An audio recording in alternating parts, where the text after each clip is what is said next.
사랑하는 나눔 가족 여러분, 말씀으로 시작하는 복된 아침입니다. 오늘 말씀은 모세의 미디안 광야로의 도피와 이스라엘의 고통을 기억하시는 하나님입니다. 성경은 모세의 탄생 기사에서 바로 40년의 세월을 훌쩍 뛰어넘어 버립니다. 모세의 성장기는 생략되고 성인 모세의 이야기를 소개합니다. 출애굽기 2장은 모세의 80년의 역사를 한 장 안에 담고 있습니다. 그의 생애의 이집트 땅에서의 40년과 미디안 광야에서의 40년을 불과 11절로 처리하고 있습니다. 그 이유는 성경 저자의 관심이 모세의 개인적인 역사에 있지 않기 때문이죠.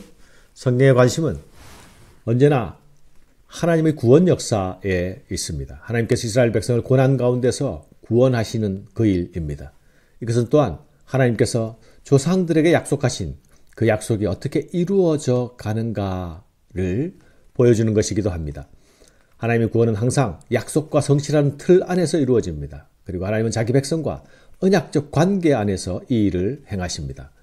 오늘 본문은 모세가 이집트를 떠나기 직전에 있었던 사건 하나를 소개해주고 있죠. 모세가 장성한 후에 한 번은 자기 형제들에게 나가서 그들이 고되게 노동하는 것을 보더니 어떤 애굽 사람이 한 히브리 사람 곧 자기 형제를 치는 것을 본지라. 좌우를 살펴 사람이 없음을 보고 곧 그 애굽 사람을 쳐 죽여 모래 속에 감추니라. 모세가 자기 형제들에게 나가서 보았다라고 말씀하고 있죠. 모세는 이집트 왕국에서 자랐지만 그의 정체성은 히브리어인이었습니다. 이것은 그의 어머니 요셉에서의 영향이었을 것입니다. 요셉은 그에게 젖만 먹인 것이 아니죠. 그의 신앙적 뿌리와 혼을 심어 주었음을 알 수 있습니다. 모세는 그 자신은 왕궁 생활을 하고 있었지만 고통받는 형제들에 대한 관심을 가지고 있었습니다. 그것이 나가서 보았다라는 진술 안에 함축되어 있습니다. 또한 성경은 모세와 히브리인과의 관계를 형제라는 말로 연결시키고 있습니다. 모세는 한 형제가 노역의 현장에서 이집트인들에게 폭행당하는 것을 보게 됩니다. 그는 자기 동족 형제가 구타로 맞아 죽어가는 그 현장을 그냥 지나칠 수가 없습니다. 그는 폭력에 노출된 자기 형제와 자신을 동일시합니다. 그리고 자신의 동족을 구타하는 이집트인을 자신의 힘으로 징벌합니다. 모세는 혼자였고 이것은 성장한 모세의 마음속에 있는 동족을 향한 사랑의 마음이 있었다는 것과 그의 가슴 속에는 정의감이 있었다는 것을 알게 하는 사건입니다. 모세가 좌우를 살펴 사람이 없음을 보고 라는 증언은 이 사건이 결코 우연하게 우발적으로 일어난 사건이 아니라는 것을 짐작해 하죠. 11절에 자기 형제를 치는 이라는 말과 12절에 애굽 사람을 쳐 죽여 라는 말은 같은 동사입니다. 이것은 애굽 사람이 자기 형제를 죽을 정도로 심하게 치고 있었다는 것을 의미하는 것이죠. 모세의 행동은 결코 과도한 보복이 아니었음을 추측할 수 있습니다. 모세는 형제가 고통받는 것을 모른 채 하며 살 수도 있었을 것입니다. 하지만 성장한 모세는 그렇게 살 수 없는 사람으로 자라 있었습니다. 모세의 이러한 내면의 결단에 대해서 히브리서는 이렇게 증언하고 있습니다.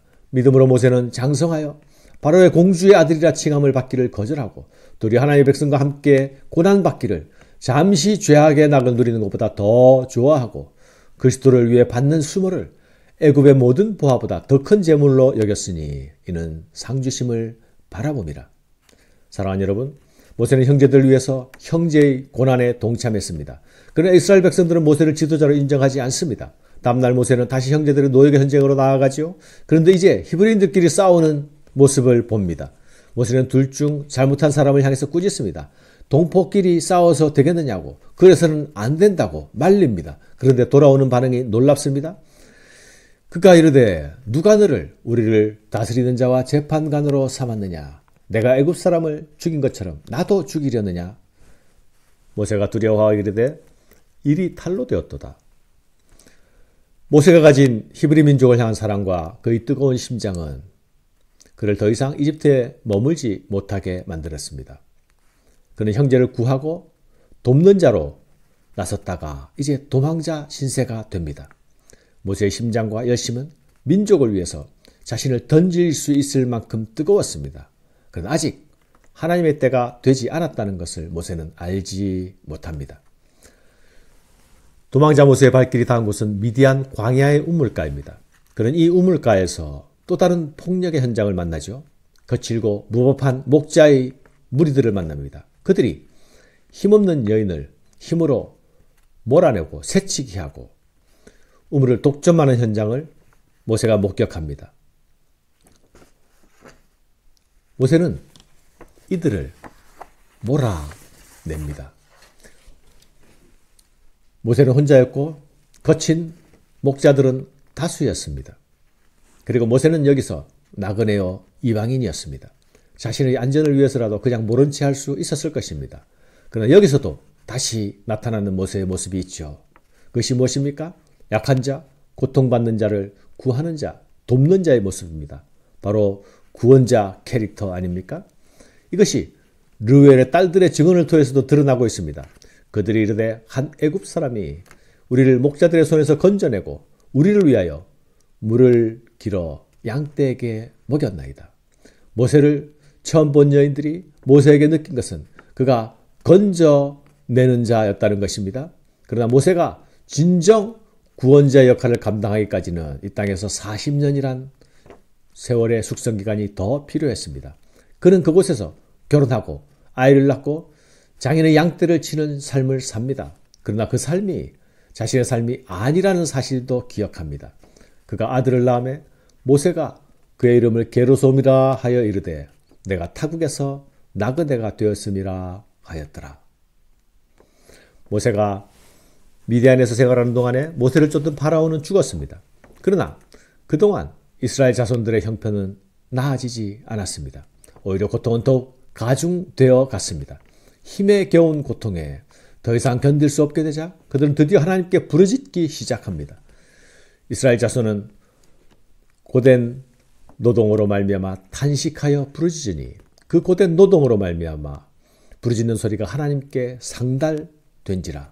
하나님이 그들의 고통을 들으시고 하나님이 아브라함과 이삭과 야곱에게 세운 그의 언약을 기억하사 하나님이 이스라엘 자손을 돌보셨고 하나님이 그들을 기억하셨더라. 사랑하는 여러분, 이스라엘의 탄식과 고통의 부르짖음이 하나님께 상달됩니다. 하나님은 그 고통의 소리를 들으시고 언약을 기억하십니다. 하나님은 그들의 고통받는 형편을 알고 계셨습니다. 그리고 하나님은 한 번도 그들을 잊은 적이 없으십니다. 항상 기억하고 계셨습니다. 사랑하는 여러분, 그런데 달라진 것이 무엇입니까? 그들이 하나님께 부르짖기 시작했다는 점입니다. 하나님께 그 부르짖음이 상달되고 있다는 점입니다. 이것이 구원의 때가 가까운 징조입니다. 부르짖는 자들은 이제 비로소 이 땅을 떠날 수 있게 될 것입니다. 하나님은 그 부르짖음에 응답하시고 일어나실 것이기 때문입니다. 성도의 부르짖음은 하나님을 일어서시게 하는 힘을 가지고 있습니다. 감사합니다.